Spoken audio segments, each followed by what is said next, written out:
Vamos a continuar como el tema 3 dedicado al análisis sintáctico descendente.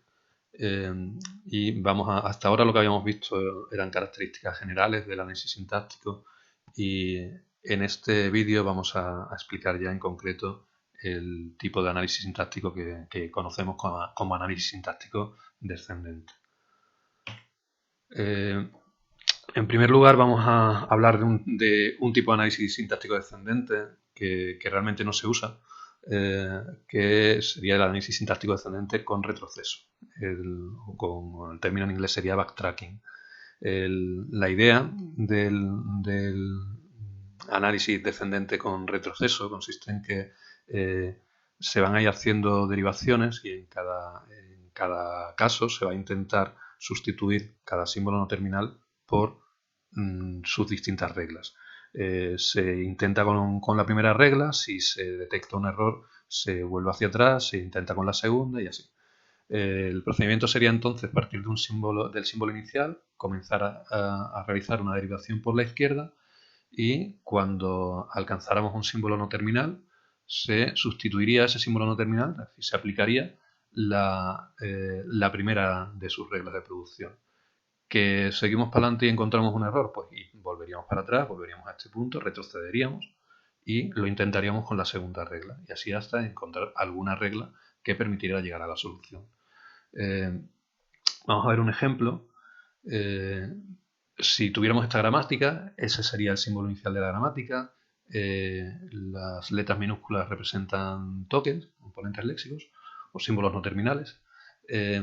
Y entre los corchetes, entre los menor y mayor, serían los símbolos no terminales. La regla entonces sería el símbolo inicial S, C, AD, y A tendría dos posibles reglas, AB o A suelta. Supongamos que queremos analizar la cadena de entrada CAD, ¿de acuerdo? Bueno, pues el primer paso sería colocar el símbolo inicial de la gramática, S. Lo siguiente sería sustituir esa cadena, esa forma sentencial que tenemos en ese momento, por una regla, es decir, sustituiríamos S por CAD, ¿de acuerdo? Tendríamos aquí CAD. Podríamos consumir la C, con lo cual nos quedaría por verificar la parte AD de la cadena, y eso nos llevaría a tener el símbolo no terminal A. Probaríamos la primera regla, sería sustituir A por AB. Tendríamos entonces CABD. Como habíamos consumido la C en la cadena de entrada, nos queda verificar que ahora viene una A, correcto, verificar que viene una D, y nos encontramos una B. Por tanto, tendríamos un error. Por tanto, la sustitución A esa B es incorrecta. Volveríamos atrás, es decir, eliminaríamos esta derivación, volveríamos a esta inicial y lo intentaríamos con la segunda regla, sustituyendo el símbolo no terminal A por el terminal A minúscula. Nos quedaría CAD, la C ya la habíamos consumido y ahora tendríamos que consumir la A, consumir la D, final de entrada, pues final de entrada y correcto. Bien, el análisis sintáctico descendente con retroceso tiene en realidad una complejidad exponencial. En el peor caso, tendríamos que ir probando todas las reglas asociadas a cada símbolo hasta encontrar la correcta, y eso nos lleva a un crecimiento exponencial en el tiempo que se tardaría en verificar una cadena. Esto evidentemente es un resultado desastroso, lo cual no quiere decir que este tipo de análisis no se utilice. Lo que quiere decir es que es totalmente inviable cuando el tamaño de la cadena de entrada es muy grande. Realmente esto solo es factible cuando se utiliza con cadenas de entrada muy pequeñas y con gramáticas muy sencillas. Normalmente sí se utiliza, y se utiliza con herramientas que ya tienen desarrollado el proceso de backtracking, como puede ser, por ejemplo, los intérpretes de Prolog. De hecho, programar en Prolog una gramática para realizar un análisis sintáctico descendente con retroceso es prácticamente escribir la gramática. Resulta muy, muy sencillo. Y eso hace que, bueno, para gramáticas sencillas y para cadenas de pequeño tamaño, sí se llegue a utilizar. En algunos casos, por ejemplo, en el tratamiento de ficheros de configuración y cosas así. Pero desde luego, si nos parecía como vimos en el vídeo anterior, un mal resultado tener un algoritmo de orden cúbico y estamos buscando algoritmos de orden lineal, pues este algoritmo de análisis descendente con backtracking pues no es el adecuado. ¿Por qué? ¿Por qué el backtracking nos termina dando un orden exponencial? Pues porque estamos intentando sustituir cada símbolo no terminal por todas sus reglas de producción. Es decir, estamos intentando, probando cada regla hasta encontrar la regla correcta. Si queremos que el análisis tenga una complejidad lineal, no podemos hacer eso. Es decir, lo que nos provoca el crecimiento exponencial es el no saber cuál es la regla y probarlas todas. Si queremos hacer un análisis descendente de orden lineal, necesitamos saber cuál es la regla que debemos expandir ante un determinado símbolo. Es decir, si un símbolo tiene 7 reglas, no probar las 7, sino saber de las 7 cuál es exactamente la que hay que derivar. Para eso es necesario tomar la decisión en base a algún criterio. Es decir, hay que elegir entre esas posibles 7 reglas o las que sean, cuál debe ser la que debemos utilizar en la derivación. Para hacer esto, lo que se utiliza es analizar lo que se conoce como un token de preanálisis. Es decir, hemos visto antes cómo estábamos consumiendo tokens, hablamos de que consumíamos la letra C o el token C, pues la idea es leer los siguientes tokens, los que todavía no han sido consumidos, y tomar la decisión de cuál es la regla a expandir en base a esos siguientes tokens. Si queremos utilizar un único token de preanálisis, entonces la condición que se debe cumplir es que ante un único token solo puede haber una regla que sea válida. Eso veremos más adelante, que es lo que conocemos como la condición LL1.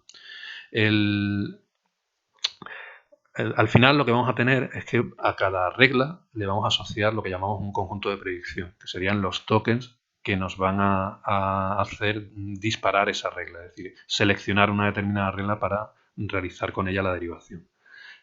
Toda la problemática del análisis sintáctico descendente predictivo, que es como se conoce este análisis sintáctico, puesto que usamos la predicción para elegir la regla, toda la problemática entonces es conseguir calcular los conjuntos de predicción de cada regla. Eso es lo que vamos a explicar a continuación.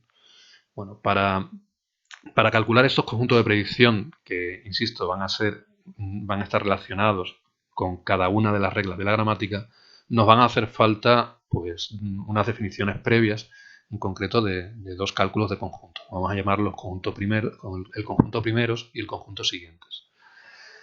El conjunto primeros se aplica a formas sentenciales. Una forma sentencial, os recuerdo, no es más que una secuencia de símbolos terminales o no terminales. La definición formal de lo que se conoce como el conjunto primeros de una forma sentencial, llamado ahí alfa, es la siguiente. Un determinado símbolo no terminal A pertenece al conjunto primeros de alfa si esta forma sentencial alfa, mediante derivaciones, puede generar una forma sentencial que comience con el símbolo terminal A. Si esto es así, si a partir de alfa podemos generar una forma sentencial que comience por el token A, entonces el token A pertenece al conjunto primero de alfa. Y si a partir de alfa se puede generar la cadena vacía, entonces el elemento lambda, que indica el vacío, la capacidad de no reconocer nada, entonces también va a pertenecer al conjunto primeros de alfa. Por tanto, el conjunto primeros de alfa va a estar formado por tokens, símbolos terminales, o bien por el símbolo lambda, que indica que la forma sentencial puede reconocer la cadena vacía. Bueno, esta sería la definición formal. Vamos a ver el procedimiento para calcular eso. Cuando tengamos una forma sentencial alfa, ¿cómo hacemos para calcular el conjunto primeros de esa forma sentencial? Bueno, no os lo he comentado antes. Esta forma sentencial alfa es para nosotros, va a terminar siendo la parte derecha de las reglas. En una gramática libre de contexto, Las reglas son de tipo símbolo no terminal, es algo como esto. Símbolo no terminal produce una secuencia de símbolos terminales o no terminales, es decir, una forma sentencial. Bueno, pues el conjunto primeros lo vamos a aplicar fundamentalmente a la parte derecha de las reglas. Si podemos definir también el conjunto primeros aplicado a un símbolo no terminal. Es decir, un símbolo no terminal tiene asociado un conjunto de reglas. Por ejemplo, cada regla que aparece como alfa sub i. Podríamos tener alfa sub 1, alfa sub 2, alfa sub 3, es decir, que el símbolo no terminal A podría tener varias reglas. Si esto fuera así, el conjunto primeros de A va a ser la unión del conjunto primeros de cada una de las partes derechas de sus reglas. Como ya os decía, el conjunto primero se suele aplicar a la parte derecha de las reglas. Bien, ¿y cómo se hace eso? ¿Cómo se calcula el conjunto primeros de una forma sentencial? Es decir, de la parte derecha una regla. Bueno, pues la forma es sencilla. Si la forma sentencial es la cadena vacía, lo denotamos como lambda, entonces el conjunto primeros de lambda es el conjunto formado por el elemento lambda. Si no es la cadena vacía es porque la forma sentencial tiene uno o más símbolos terminales o no terminales. Vamos a llamarle A1, A2, AN. ¿De acuerdo? Podría ser simplemente A1, tener solamente uno, o 2, o 3, o los que sean. Bueno, cuando tenemos la parte derecha de una regla o tenemos una forma sentencial donde hay al menos un elemento en esa secuencia de símbolos, ¿cómo calculamos el conjunto primeros? Bueno, pues nos fijaríamos en el primero de los símbolos. Si ese símbolo es un símbolo terminal, es un token, entonces el primero de la forma sentencial será el conjunto formado por ese token. Esto podría ser, yo qué sé, una regla que empiece por identificador. Bueno, pues si es identificador seguido de más cosas, pues el conjunto primero sería el token identificador. Si resulta que el conjunto primeros, si resulta que el primer elemento es un símbolo no terminal, no un símbolo terminal, no un token, sino un símbolo no terminal de la gramática, entonces hay dos opciones. Vamos a calcular el conjunto primeros de ese símbolo no terminal y nos vamos a encontrar dos opciones. La primera es que en ese conjunto primeros no se encuentre el símbolo lambda. Si no se encuentra el símbolo lambda, es fácil. El conjunto primero de todo esto es igual al conjunto primero de esto. ¿De acuerdo?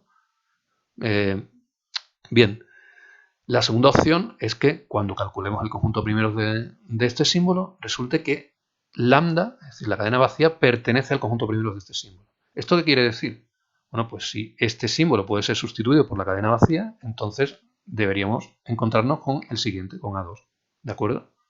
Por tanto, si el primer símbolo es un símbolo no terminal y la cadena vacía, lambda, pertenece al conjunto primero de este símbolo no terminal, entonces el conjunto primeros de alfa, es decir, de toda la forma sentencial, se calcula como el primero de A1 menos la cadena vacía, ahora añadiéndole el primero de A2, A3, A4, así hasta N. Es decir, tendríamos el primero del primer elemento quitándole la cadena vacía y ahora le añadiríamos el primero de toda la forma sentencial que queda. Después vamos a ver un ejemplo y lo veréis más claro. Bien, esa sería la definición del conjunto primeros. Como digo, el conjunto primeros se aplica a formas sentenciales y básicamente a las partes derechas de las reglas. Vamos a definir ahora un nuevo conjunto que llamamos el conjunto siguientes. El conjunto siguientes se va a aplicar a símbolos no terminales, o si queréis, a lo que nos vamos a encontrar en la parte izquierda de las reglas de la gramática. La definición formal del conjunto siguientes de un símbolo no terminal es que estaría formado por aquellos tokens, por aquellos símbolos terminales que pueden aparecer a continuación, detrás del símbolo A. Es decir, la definición formal sería la siguiente. Un símbolo terminal A pertenece al siguiente de un símbolo no terminal si es un símbolo terminal, como ya digo, y si a partir del símbolo inicial de la gramática se puede generar una forma sentencial donde aparezca el símbolo no terminal y a continuación aparezca ese token A. ¿De acuerdo? Hay una opción. ¿Qué pasa si desde el símbolo inicial se puede generar una forma sentencial donde A esté al final? Es decir, donde esto no aparezca, donde esta A y la beta no aparezcan, donde aparezca algo así. Pues en este caso, lo que se introduce en el símbolo, en el conjunto siguientes de A, sería el final de entrada. Vamos a utilizar un token especial. Sería, bueno, nosotros normalmente cuando programamos ponemos EOF, por end of file, o el final de entrada. Aquí vamos a utilizar el dólar como símbolo para indicar ese token especial. Igual que hemos utilizado lambda para la cadena vacía, pues vamos a utilizar dólar para denotar el final de entrada. Para nosotros dólar va a ser un token más. De hecho, cuando hemos visto el análisis léxico, veíamos que al encontrar el final de un fichero producíamos un token que llamamos EOF, pues ese es el token del que estaríamos hablando. Si a partir del símbolo inicial de la gramática podemos derivar una forma sentencial donde A aparezca al final del todo, entonces detrás de A ya lo que hay es el fin, el final de entrada. ¿De acuerdo? Bueno, esta es la definición formal. Igual que antes, ahora lo que tendremos que ver es cómo calculamos el conjunto siguientes. Bueno, necesitamos calcular el conjunto siguientes de todos los símbolos no terminales de la gramática. Y lo vamos a hacer con un algoritmo reiterativo. Inicialmente todos los símbolos, todos los conjuntos siguientes de todos los símbolos no terminales los vamos a colocar como el conjunto vacío y vamos a aplicar este algoritmo. El primer paso va a ser que al símbolo inicial de la gramática le vamos a colocar el final de entrada. Y a partir de ahí vamos a estudiar cada uno de los símbolos no terminales de la gramática, incluido por supuesto el símbolo inicial. Dado un símbolo no terminal, vamos a buscar ese símbolo no terminal en todas las partes derechas de las reglas. En la parte derecha, no en la izquierda, en la parte derecha de las reglas. ¿De acuerdo? Cada vez que nos aparezca un símbolo, ese símbolo no terminal en la parte derecha de una regla, vamos a analizar qué es lo que aparece detrás. Si, por ejemplo, una regla de este tipo, lo que hay detrás de A es esto que hemos puesto como beta. Beta sería una forma sentencial, que podría ser también la cadena vacía. ¿Vale? Si fuera la cadena vacía estaríamos en el caso de abajo y ahora os lo explico. Bueno, pues al conjunto siguientes de A, puesto que detrás de A podría venir esta beta, lo que vamos a hacer es calcular cómo comienza esta beta. Es decir, vamos a calcular el conjunto primeros de beta. Bien, pues nos vamos a encontrar, igual que antes, con dos opciones. Que en el conjunto primeros de beta esté la cadena vacía o que no esté. Si no está la cadena vacía, es decir, si lambda no pertenece al conjunto primeros de beta, entonces el conjunto primeros de beta se lo vamos a añadir al conjunto siguiente de A. Es decir, cualquier cosa por la que pueda empezar beta va a ser algo que podemos encontrarnos a continuación de A, va a pertenecer al siguiente de A. Así que si ya teníamos unos cuantos elementos incluidos al siguiente de A, le vamos a añadir ahora estos que nos hayamos encontrado. La segunda opción decía es que la cadena vacía, lambda, pertenezca al conjunto primeros de beta. Es decir, si eso es así, es que esta forma sentencial beta podría reconocer la cadena vacía. Es decir, esto podría no ser nada, no reconocer ningún token. Si esto es así, es como tener aquí el vacío, el nada. Y tendríamos que A está al final de B. Si A está al final de B, entonces de lo que nos encontremos detrás de A es cualquier cosa que podamos encontrarnos detrás de B. Es decir, si nos encontramos en una forma sentencial la B y sustituimos la B por alfa A, entonces donde estaba la B nos encontraremos alfa A y detrás de lo que haya detrás de la B aparecerá detrás de alfa A, por tanto detrás de A. Bueno, pues la regla para actualizar el conjunto siguiente sería el conjunto siguiente es el que ya teníamos antes y le añadimos el conjunto primeros de beta sin la cadena vacía y le uniríamos el siguiente de B, de este símbolo de la izquierda de la regla. Si nos encontramos reglas donde directamente ya no aparece nada aquí detrás, pues haríamos esto. Aquí directamente no hay un beta, pues el conjunto siguiente de A lo actualizamos añadiéndolo al conjunto siguiente de B. Bueno, pues esa sería la forma de calcular los conjuntos siguientes de los símbolos no terminales de la gramática. Nuestro objetivo, como os decía al principio, es conseguir calcular los conjuntos de predicción de cada regla. Si tenemos una determinada gramática, pues tendremos un conjunto de reglas de producción de esa gramática. Serán de este tipo. A produce alfa. Y queremos calcular ese conjunto de predicción. La forma de hacerlo, si ya hemos calculado o si sabemos calcular los conjuntos primeros y los conjuntos siguientes, es muy sencilla. Para la regla A produce alfa, el conjunto de predicción se calcula de la siguiente forma. Calculamos el conjunto primeros de alfa, ¿de acuerdo? Y ahí ahora hay dos opciones, que la cadena vacía pertenezca al primeros de alfa o que no. Si el primeros de alfa no contiene a la cadena vacía, directamente el conjunto de predicción es el conjunto primeros. Y ya está. Hemos calculado el conjunto primeros, pues ese sería el conjunto de predicción. Y no hay que hacer nada más. La segunda opción es que calculamos el conjunto primeros de alfa y resulta que la cadena vacía sí forma parte de este conjunto primeros. Es decir, que esto podría no reconocer nada. ¿De acuerdo? En ese caso, el conjunto de predicción se calcula cogiendo el conjunto primeros de alfa, quitándole la cadena vacía y añadiendo el conjunto siguientes de A. ¿De acuerdo? Esa sería la forma de calcular el conjunto de predicción de la regla completa, en el caso en que el que primeros de alfa incluyera a la cadena vacía. Bueno, pues de esta manera tendríamos ya calculados los conjuntos de predicción de cada regla. Vamos a ver un ejemplo de esto que os decía. Veréis que aunque explicado así suena un poco complicado, después es mucho más sencillo de lo que parece. Vamos a considerar esta gramática. Esta gramática es una gramática de expresiones aritméticas formadas por suma, productos, números y también los paréntesis.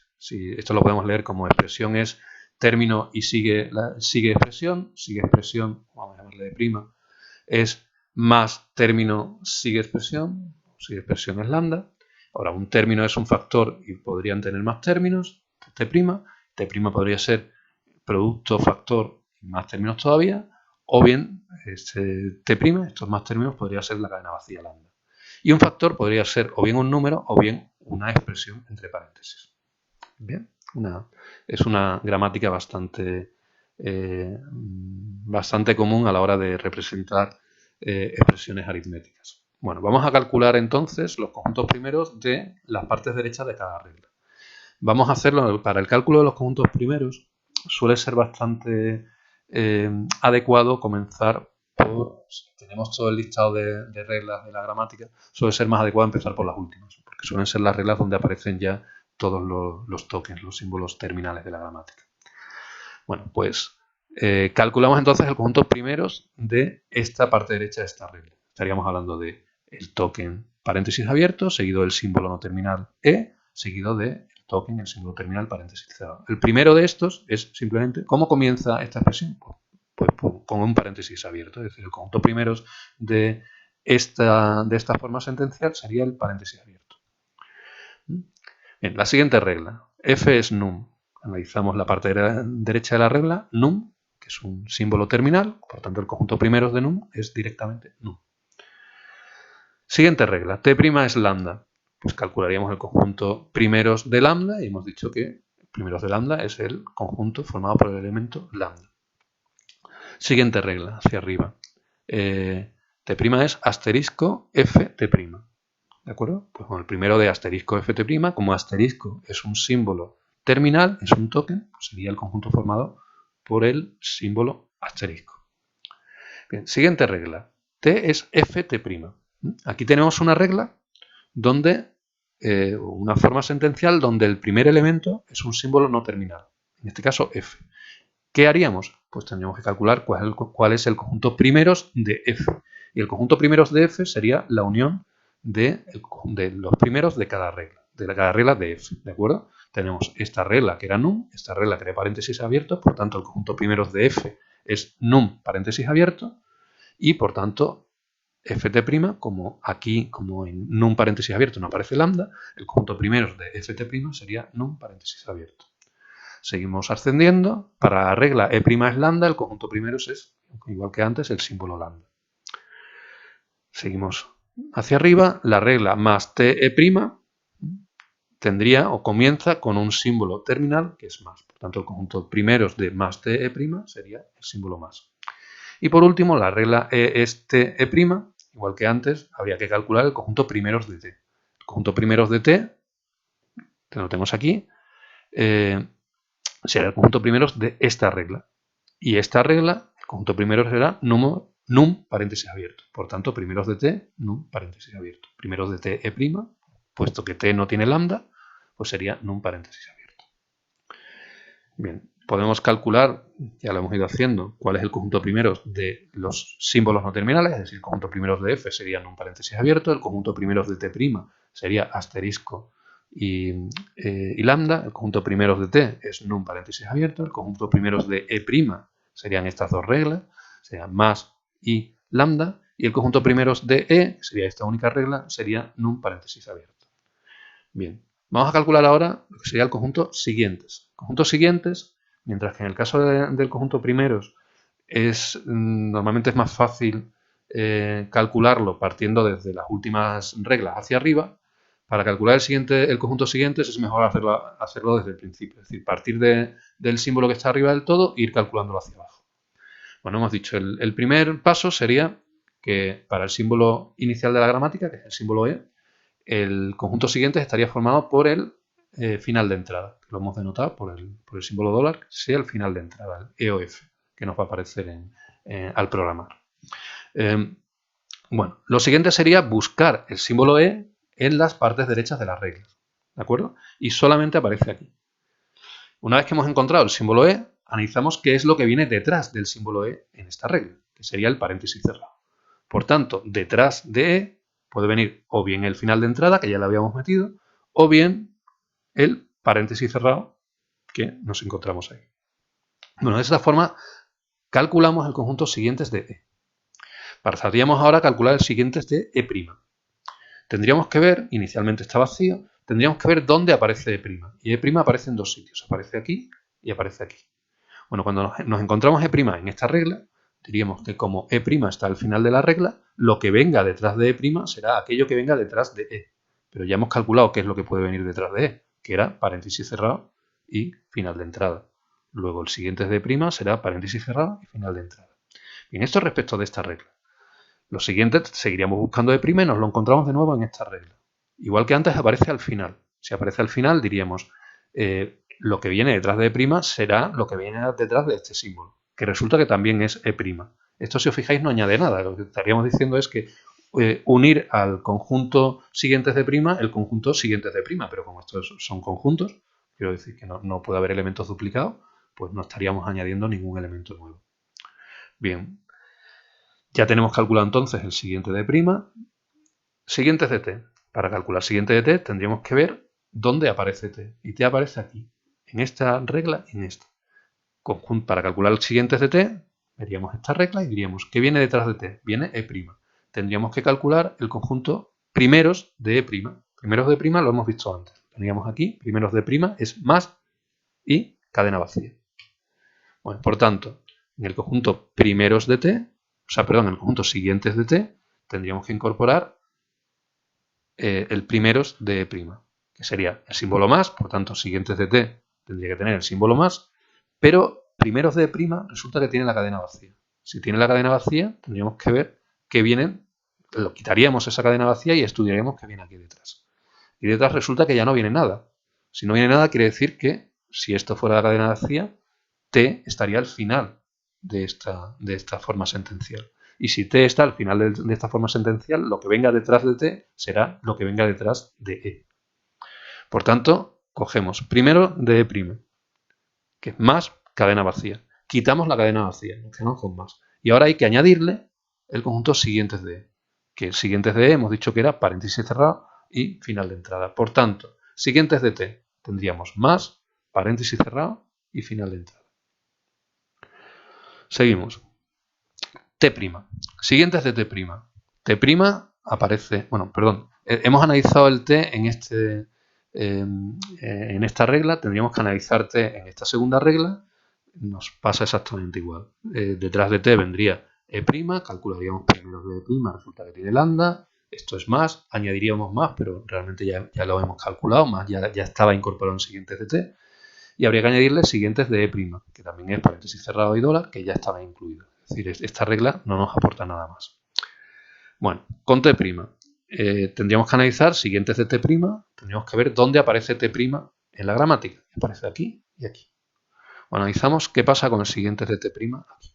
Lo que venga detrás de T' será, puesto que estamos al final de una regla, será aquello que pueda venir detrás de T. por tanto siguientes de t' va a ser igual a siguientes de t, que era, ya lo hemos calculado antes, más paréntesis cerrado y final de entrada. Eso respecto de esta regla. Habría que analizar también esta, donde también aparece t'. T' también aquí aparece al final del todo. Luego habría que añadirle el conjunto siguientes de t'. Pero fijaos lo que estamos diciendo. Al conjunto siguientes de t' le añadimos los elementos del conjunto siguientes de t', que son los mismos. Puesto que en los conjuntos no hay repeticiones de elementos, nos quedaríamos como estábamos. Aquí con esta regla no añadimos nada nuevo. Y por último, el cálculo del conjunto siguientes de f. Conjuntos siguientes de f, tendríamos que buscar dónde aparece f. Y f aparece aquí y aquí, en estas dos reglas. Bueno, la primera regla, f. ¿Qué nos encontramos detrás de f? Nos encontramos t'. ¿De acuerdo?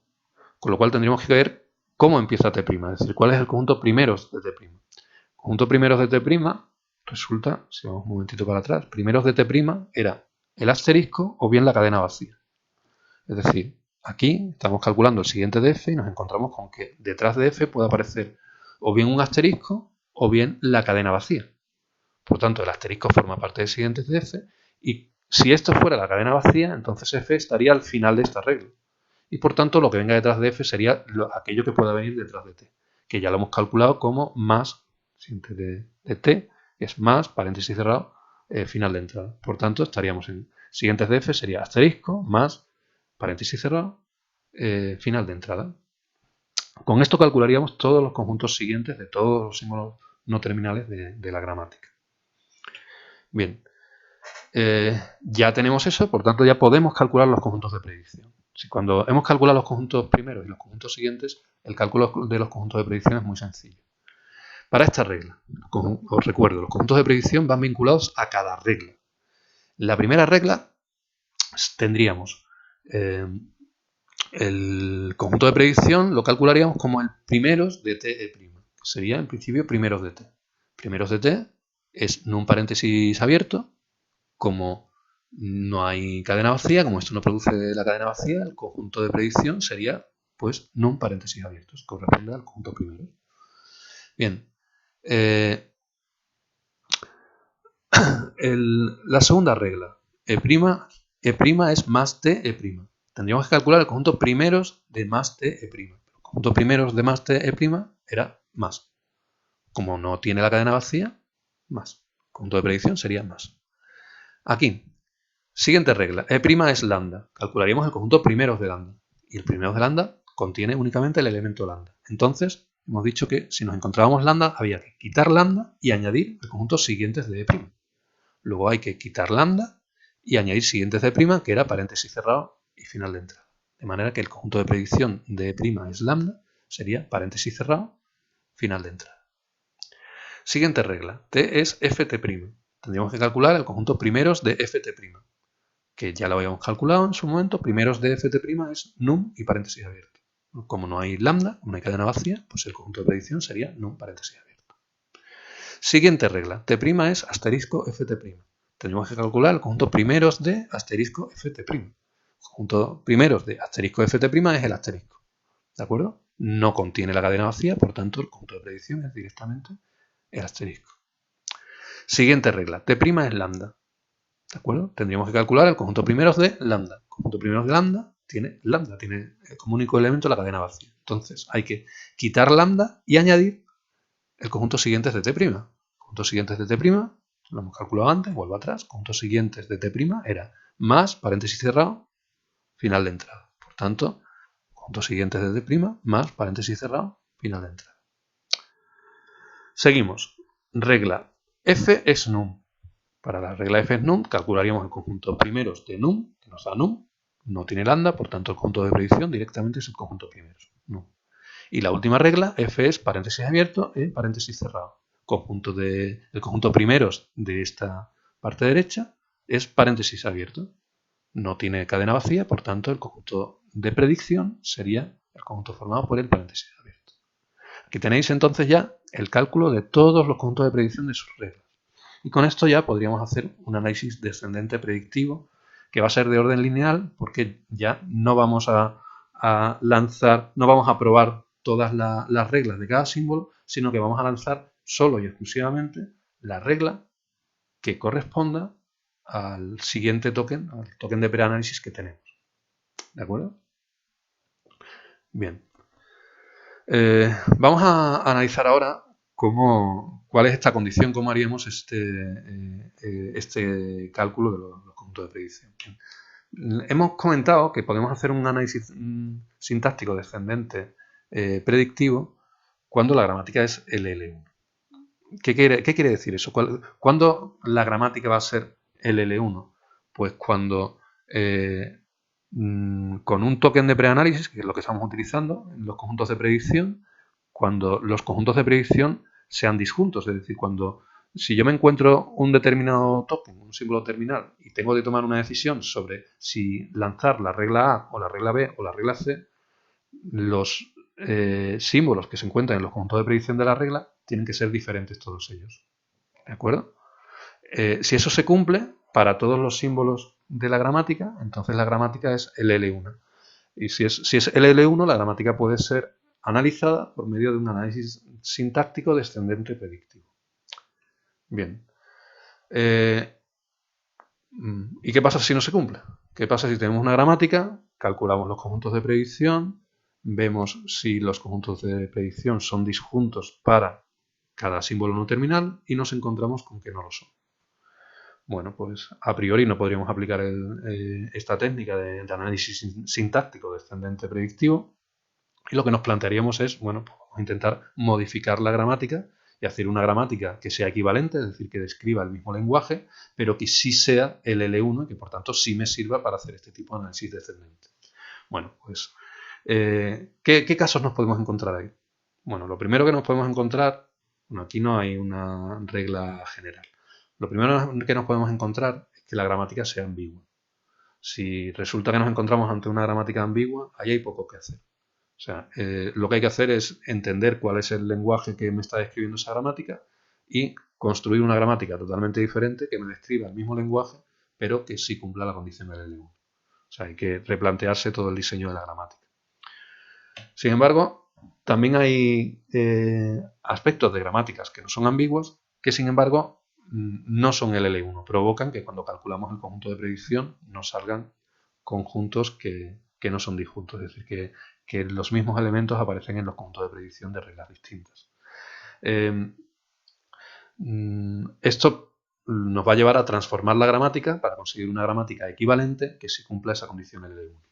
Una de las cuestiones que generan gramáticas que no son LL1 son gramáticas que tienen o sea, que la parte izquierda de las reglas son comunes, ¿vale? Serían reglas de este tipo. Si tenemos un símbolo no terminal A que tiene dos reglas o varias reglas y resulta que varias reglas comienzan de la misma forma, entonces cuando calculemos el conjunto de predicción de esta regla y de esta, si imaginemos que alfa empieza por el token paréntesis abierto, pues si alfa empieza por el token paréntesis abierto, entonces tanto esta regla como esta podrían empezar con paréntesis abierto. Y yo cuando me encuentro un paréntesis abierto no sabría cuál de las dos reglas lanzar. ¿Cómo se resuelve eso? Pues transformando la gramática, dejando una única regla que empiece por alfa. De manera que lo que hacemos es sustituir estas dos reglas por una regla que es alfa es A', y ahora A' sería o bien beta 1 o bien beta 2. De esta manera, si nos encontramos con un paréntesis abierto, la única regla que tenemos que lanzar es esta. Y avanzaríamos en la regla hasta llegar al punto en el que ya se bifurca, donde en principio beta 1 y beta 2 sí podrían tener conjuntos de predicción disjuntos. El segundo aspecto, eso que es bastante frecuente, que provoca que la gramática sea no LL1, son las recursividades a la izquierda. Si tenemos una gramática recursiva a la izquierda, como esta, es decir, aquí como veis, a partir del símbolo A podemos generar una forma sentencial con el símbolo A seguido de algo. ¿De acuerdo? Y bueno, si esto es así, tiene que haber siempre un caso base, que sería algo de este estilo, una regla que es A es beta. Esta gramática, que es recursiva a la izquierda, si os fijáis, lo que permite es describir el lenguaje formado por beta seguido de la clausura de alfa. Beta sin más, o beta alfa, o beta alfa alfa, o beta alfa alfa alfa, etc. Bueno, pues vamos a transformar estas reglas en otras reglas que generen exactamente el mismo lenguaje. Como si os fijáis, todas las cadenas comienzan por beta. Luego, a partir de A, yo generaría algo que comienza por beta y lo siguiente es un conjunto de alfa. Digamos la clausura de alfa. Entonces, A' termina siendo alfa A' o A' es lambda. Esto genera una sucesión de alfas que tenemos aquí. ¿De acuerdo?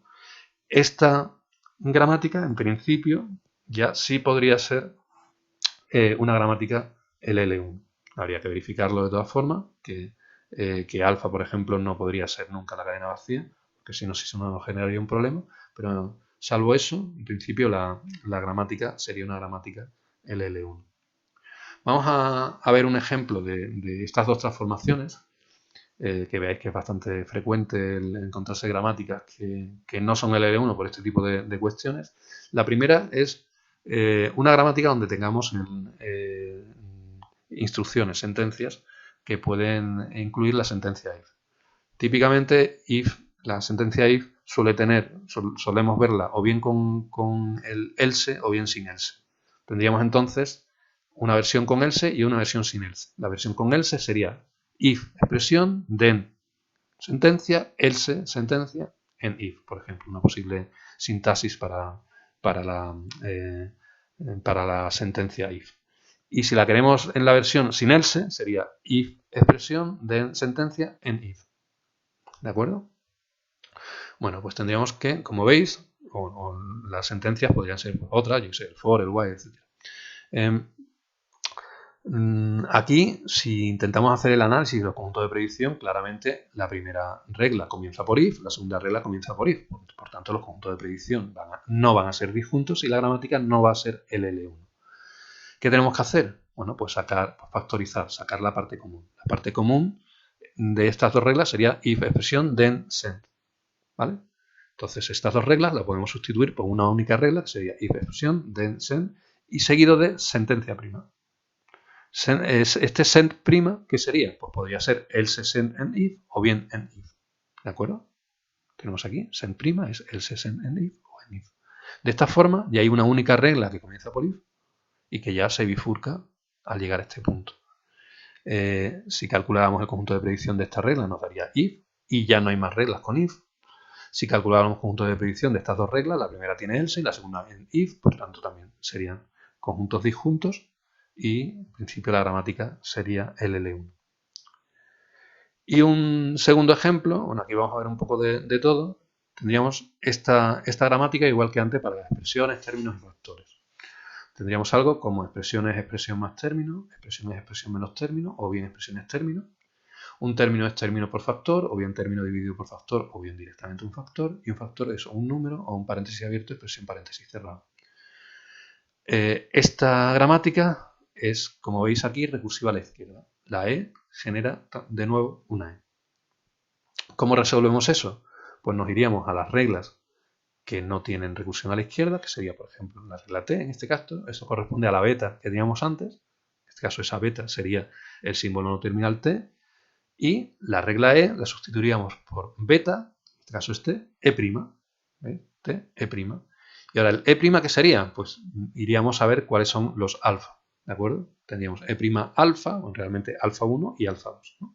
Tendríamos entonces reglas de tipo alfa E', ¿de acuerdo? Sería alfa 1 E', alfa 2 E'. Tendríamos la regla E' es más T, que sería lo que habíamos denotado alfa en forma genérica, más T' o bien en esta segunda versión menos T' y hay siempre una regla lambda. Esto es lo que me calcula, es la clausura de más T o menos T. Con el símbolo T pasa exactamente igual. Tenemos de nuevo aquí dos reglas que son recursivas a la izquierda y que hay que transformar. La beta, en este caso, sería la regla que no es recursiva, que sería T es F, la beta sería por tanto F, y las alfa tendríamos dos, una alfa 1 que sería por F y una alfa 2 que sería dividido por F. Esto nos daría T es beta T', o sea, T es F T', y T' es alfa 1 o T' es alfa 2 o bien T' es lambda. T' es alfa 1, sería asterisco F T', T' es dividido por F T' o bien T' es lambda. Y las dos últimas reglas pues no tienen problemas LL1, es decir, son los conjuntos de predicción son disjuntos, no tiene recursión y no tienen partes comunes. Por tanto, esta regla ya sí cumpliría la condición LLM.